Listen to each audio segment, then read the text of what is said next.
Not me, because I won't make it with you, but you younger people are going to face axial time. This is acts like an axle. This is the turning point.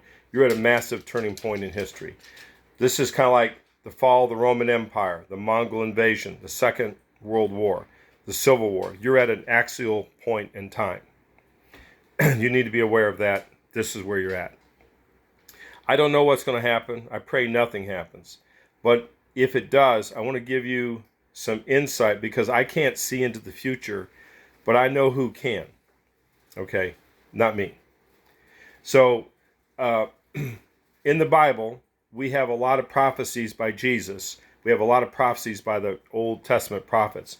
But we don't but the Bible was put together over a long period of time.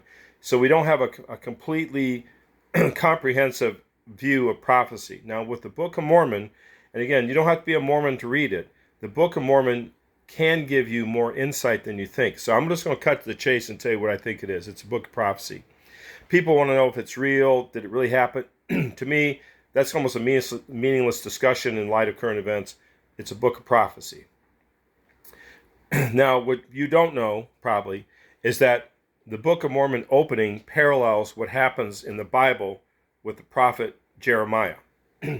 What happens in that part of the Bible is that the Babylonians are going to invade Jerusalem, sack Jerusalem, destroy the temple of King Solomon, carry away all the table of shrew bread and the menorah and all the golden implements of the temple, destroy the pillars of Jacob and Boaz, kill a lot of people, take a lot of the aristocracy into captivity, where they say in the Bible, we knelt by the waters of Babylon and wept. And then the small peasantry that survived in Jerusalem are left in the ruins of the city and the temple.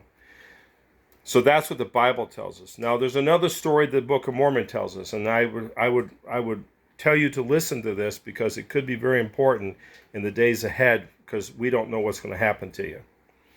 But in the Book of Mormon, Lehi is a prophet, and he is a contemporary of the biblical prophet Jeremiah. The angel of the Lord warns Lehi that the Babylonians are going to do their final assault on Jerusalem and destroy it.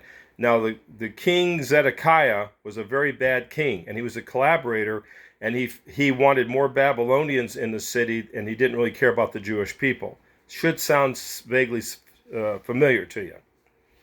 So Zedekiah was with all his hangers on, and the prophet Jeremiah keeps warning him, hey, you're turning to dark ways, you're turning to these Babylonian gods, and if you don't stop, the Lord is going to withdraw his protection from us, and the Babylonians are going to destroy us. Of course, Zedekiah doesn't listen. The Babylonians invade, they destroy. Meanwhile, in the Book of Mormon, Lehi and his family are fleeing from Jerusalem as it's being destroyed. They flee into the wilderness. They go through many adventures. But the key point is that there are visions that Lehi is given.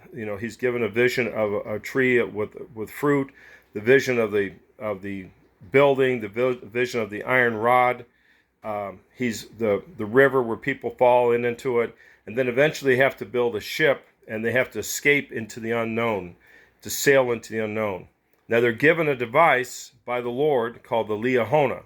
Liahona seems to be some type of hyper-advanced compass device. No one really knows what the Liahona is.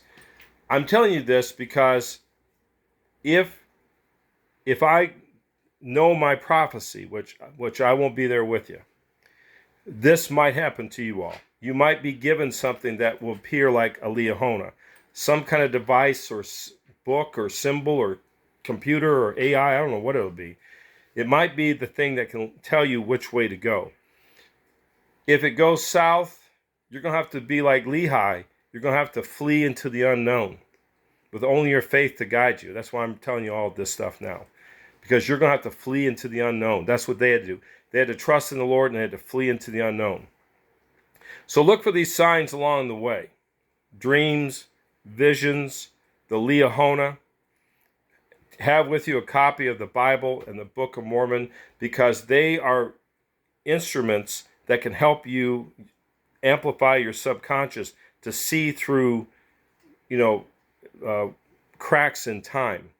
This is what prophecy is. It's an ability for you to see through time, to see alternate realities, to see parallel realities that may come into existence.